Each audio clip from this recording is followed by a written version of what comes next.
Hello everyone, I'm Gary Martin, and today you're joining me and Tahid for our second episode of Awkward Lies. Good afternoon, good evening rather.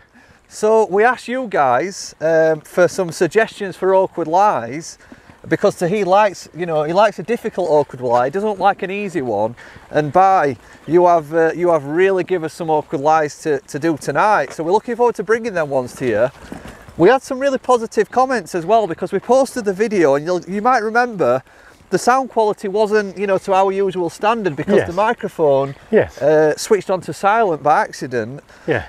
But you guys just never fail to surprise me with your positiveness, and how many comments we had, saying that the content was superb. I'll just read a couple of them comments out. We had one from Ewan Connor, and he said, sound quality makes us concentrate more, so he made it a positive. And then we out of the negative. Yeah, he made a real positive. And the other one made me laugh. Patrick, he said, great video, no one's expecting Hollywood production. Yeah. So they're just brilliant, aren't they? Absolutely. On top of that, they started guiding me as well, on top of whatever they're suggesting how to improve the videos and stuff. Yeah, so we are going to start the awkward lies. What you didn't see there off camera is Tahid's this driver up a par 4, it's gone absolutely miles. We're a bit out of breath here, but we're going to find it and then we're going to start this video. So the first awkward lie was suggested by Randy Pacheska. Randy suggested that we demonstrate on how to hit out of a divot. All right, so we're going to find a fairway divot. Hopefully there won't be too many of them out here, but we are going to try and find one, and then we're going to get Tahid to play that shot out of a divot, and I'm going to coach him on how to do it. In credit to the members at Huddersfield, there isn't actually that many divots, but we have found one. We've actually found two side by side, so we're going to get Tahid to play. This is the lie. All right. So they are your typical sort of divots that you would find from round about, I was telling Tahid, because we couldn't find any until we got to sort of 100 yards. So usually 100 yards and in you will start to find some of these divots. And unfortunately, Tahid, you don't get a free relief from this lie. So if your ball lands in that lie, you just have to play it as it lies. Right, okay. So Tahid, I want you to place the ball in one of them divots. Excellent. Have you ever played a lie like that before? Not at all. If you could get a club that's going to go the distance to the flag, and then I want you to get over the ball, let me know how you actually feel. Terrible. And he's not even got over it yet. Right, okay, I'm gonna use 9. 9, okay. Simply because if I stay short, I'm happy. Right, okay. So I'm just going to show you this lie a little bit more closely. So it is actually slightly beneath the surface. Right, okay, I'll let you play this one. And guys, we will repair it after, don't worry about that.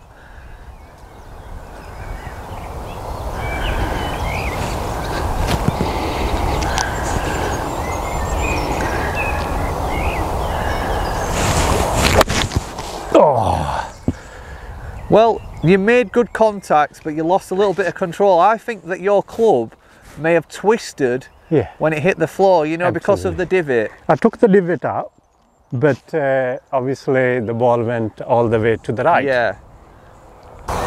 So when you're in this circumstance, if you're sort of 150 to 160, 70 yards away, it might be a situation where you have to take your medicine and try and advance the ball, but don't be too greedy. Right. All right. Okay. I think in this situation, it's really important that you make good contact with the ball. Okay. All right. So what we want to do to ensure we hit the ball before the surface is just play the ball about a ball behind centre. Okay. All right. And then we want to just slightly lean the spine forward. Okay. All right, so a little bit more weight on this left side of the body. I would place 60% of your weight on this left side of your body and the ball just behind centre. So what that's going to help us do is create this little bit of a steeper angle so we can hit the ball and then the ground afterwards. Right. Okay. So you observed this right. You are making a divot within a divot, but you're making the divot after the ball. Right. So you're almost trying to punch this out. Yeah. Now, because when we move into this position, we're going to de-loft the club. All right, we have to account for that in the length of our swing.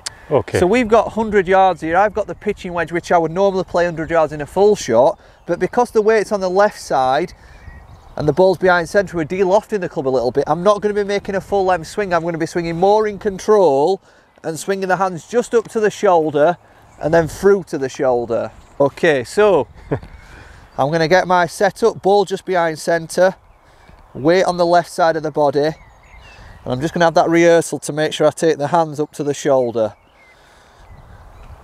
And make sure you turn the body through, hips and chest to target. That's good. So that one's just finished at the back of the green, came out a little bit hot, but really did, you know, exit the divot really cleanly. Will you just stamp that down, Teed?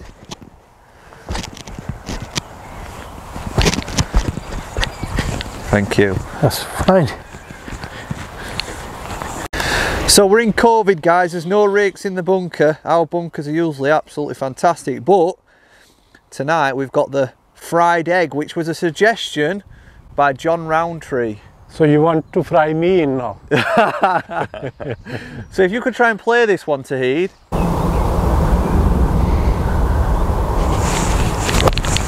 Well done, it's out. A little bit more body turn though, you need to get the lower half of the body through. So when you've got the fried egg lie, there's one principle that we really need to change, and that is that we need to get the feet a little bit lower in the sand. Because the ball is buried into the sand, we need to make sure that the club bottoms out lower than the ball. Right. So where we might shuffle the feet in about sort of half an inch, we're now going to shuffle them in an inch to get that low point lower than the ball, okay? So ball off the inside of your front heel and reverse that spine a little bit, which we've taught you before in the demonstrations that we've done already. And then from there, you know, make sure that you get an aggressive and explosive swing. We're going to need a lot of power to get through that sand because we're taking a big cushion of sand here. So explosive to the end, and don't worry, don't be scared of knocking it through the green because there's such a cushion of sand here. The ball won't come out hot. My usual fear is if it doesn't hit the sand, it hits the ball. That's my fear. And that fear is preventing you from hitting the good shots. Just all right. You know, so you've got to. I'll bear that in mind. You've got to try to. And also, I would say play the face a little bit squarer. We don't want to, you know, create too much bounce here. We've got a lot of sand to get through before we get to the ball, so we want that leading edge to be able to get down into the sand. Well done. That is straight to the flag. In fact, it nearly hit the flag. So the final awkward lie was suggested by Eden High School, and I'm going to let Tahid play this one. I'm going to let him play it, and then I'm going to coach him how to play it and see if he can make an improvement in his shot. Right, okay. So we had a suggestion, ball below feet. So that is when the ball is lower than where your feet are, so on a slope like this. So, you know, having played golf a few weeks now, Teed, what could you change? How could you, you know, get lower and down to that ball? What may you change? I'm just thinking at the moment. All right, okay, I'll give him a little bit of time to think. It's an awkward lie. It is an awkward lie, yeah. Eden High School have done very well here. Okay. Shall I try? You can try, yeah. I'm gonna just use my hunch. I don't know how it works. All right, okay.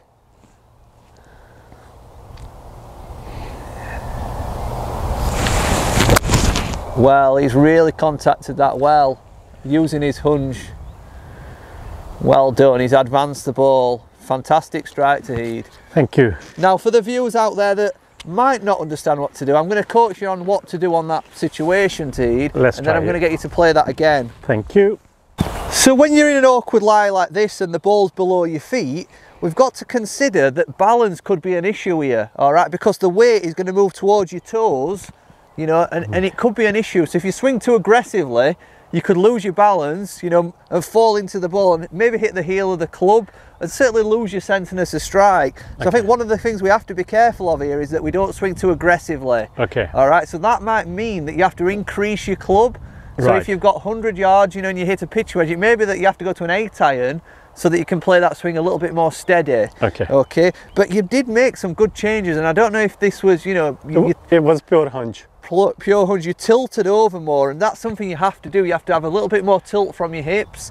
And also you have to hold your handle a little bit higher up so that your club can get down towards the ball. Make the most of the club length. Exactly, yes. Make the most of the club length, tilt more, and then because the ball's below your feet, this ball, if you connect well, should move a little bit left to right, because of the lie of the land. Okay. All right, so we're going to account by just aiming a little bit to the left of the target here.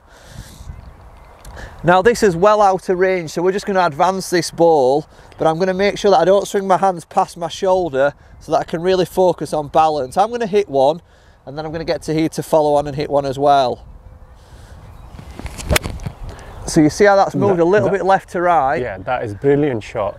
Bang in the middle of the shot. Tahid's gone to the top of the handle, he's got that tilt, he's aiming a little bit left as well. And now he's just got to swing in control, just to that shoulder. Maybe 60, 70% and keeping that balance. Wow, what a strike. And he got the left to right curve as well. Absolutely perfect. If I'm not wrong, it's probably 3 meters from your ball. It actually is. We're going to show you this one, guys. He's actually put it near my ball. So we're going to show you where them balls finished, and I'd just like to say, you know, as we're getting towards the end of this video, Tahid, I've not told you this, but I'm really impressed. I could not have imagined we would be here after 11 weeks, honestly. Right, okay. I mean, as I said before, some of the shot is just probably fluke, others it's probably worked out all right. It's not fluke. I think Tahid has got a little bit more talent than some people who may have started golf recently, and I don't want that to be discouraging for anyone either, because I think, you know, we all start at different levels. Yes. And the main thing is, guys, is that you'll feel like you're making self-development. You know, it's self-progression. It doesn't matter where you start. Yeah. If you put the time in, you will get better. And I've seen some golfers with no talent really become good players because they've had that willingness to practice, and they've had the heart, you know, they've just been persistent with it. Absolutely. Honestly. You can't achieve anything if you don't have perseverance, and if you don't have consistency. You have to show that determination, otherwise you can't achieve anything. And I'm doing my best because we started this 30-day challenge, and I want to make the most of it to develop my skills as well as to fulfill that target. I'm just going to add one more point in here. You know, I learnt something from another golf coach, Nick Hubie at Pete Cowans. He once told me when I was starting junior coaching, the way to get juniors better is through continuity, and he's been right. Right. You know, the way to progress is being continuity, having consistency, and, you know, having a set date when you play golf, or having a set time when you practice. You know, it's no good if you just sporadically practicing or you're sporadically playing. You have to have continuity. You have to put a lot of time. You have to put a lot of time, obviously, to achieve some success. I'm going to show you these balls. He's dying to show these. Now, no, I'm not. We have got a yellow one here. This has come off the 18th fairway, so you're going to have to ignore that. But these were our shots that we played from the awkward lie, so they're absolutely... Mine is in front, though. Yes, it is. So he's still not winning yet. So we hope that you've you know, enjoyed this episode of Awkward Lies. I think you've chucked some really good ones in there tonight. And you know, we had a great comment as well from one of the subscribers, and he's really true with this. He said, you know, he's loving these awkward lies because as a new golfer, you know, most of his shots are played from awkward lies. You know, and it's pretty true, isn't it? Absolutely, you know, because you end up in all sorts of lies. Yeah, you know, if you're just practicing from the fairway or you're practicing from a mat, it's a lie that you're never going to get. Yes. So, you know, I thought that were a fantastic point. You know, we are a bit guilty and not, you know, spending any time practicing these shots. Yes. And they're the shots that, you know, as newer golfers and mid-handicap golfers, you're going to get more of. So, you know, we'll keep bringing these awkward lies to you. You know, again, keep suggesting them. You know, there's plenty out there that we've not done yet. I think one of the ones I'd like to do with Tahid is possible how to get out a long rough. Yeah. Just to add on what you said earlier, for example, I do a lot of practice in driving range, and you never come across any lies there, do you? You're just kind of hitting from the It's perfect. It's flat. You know, it's flat. It's a nice lie, and you know, it's not always the case. You don't get them lies very often on a golf course. So here we are. Consider that when you're practicing. So I hope you've enjoyed that. Get in the comments with more awkward lies, and we'll see you next week. Thank you. Bye. Bye bye.